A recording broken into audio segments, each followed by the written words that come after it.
Welcome back, guys. Are you ready to see a little bit more of Paul's tank build?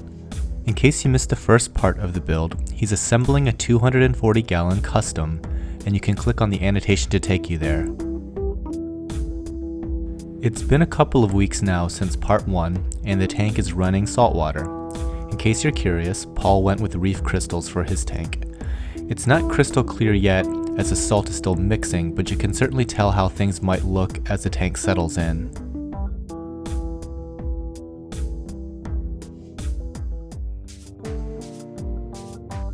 One thing you can see right away is the amount of flow in the tank. There are a total of 6 Tunze powerheads on this system, providing the lion's share of the flow.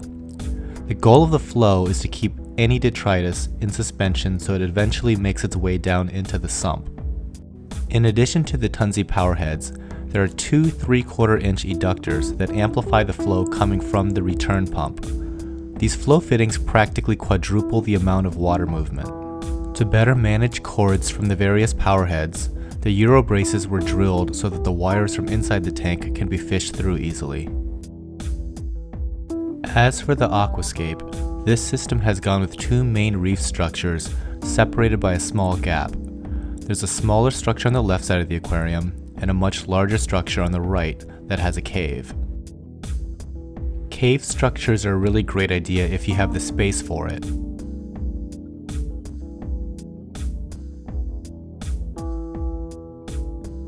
Now for the technophiles, let's take a look at the equipment setup.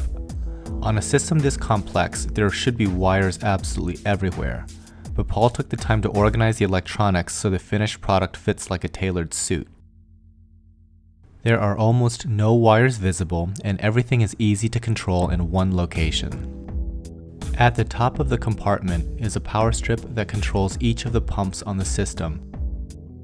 Below that, there are a variety of controllers in place that control certain devices in the system. The way this is set up is less for the controllability itself, but rather fail-safe features that provide redundancy in the event one of those devices decides to go haywire.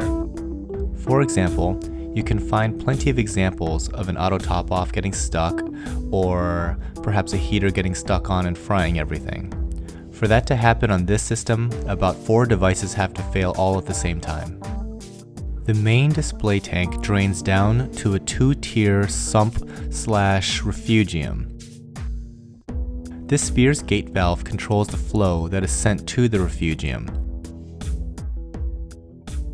The Refugium is a 66-gallon custom polypropylene container. Refugiums are a great place to grow various algae for nutrient export, as well as breed populations of beneficial invertebrates that might otherwise fall prey to fish in the main display tank. From the Refugium, the water makes its way back to the equipment sump. The sump is a 90-gallon polypropylene tank that houses the skimmer, reactors, heaters, probes, and other electronics. Lastly, the water goes over a set of baffles to cut down on the bubbles that may have formed from the skimmer. It is then sent back to the display tank by this external pump. That's pretty much where this system is at this point. Now it's time to let things cycle and settle in a bit before stocking it, as well as finishing up the woodwork on the stand. As for stocking, Paul and I totally disagree on stocking levels for tanks. I'm on the as few fish as humanly possible end of the spectrum, while Paul wants a whole bunch of fish.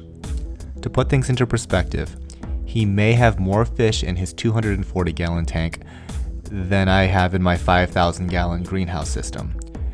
So in the comments below, tell me how many fish you would put into this tank. Thanks for watching, and as always, if you haven't already, please subscribe to Advanced Reef's channel.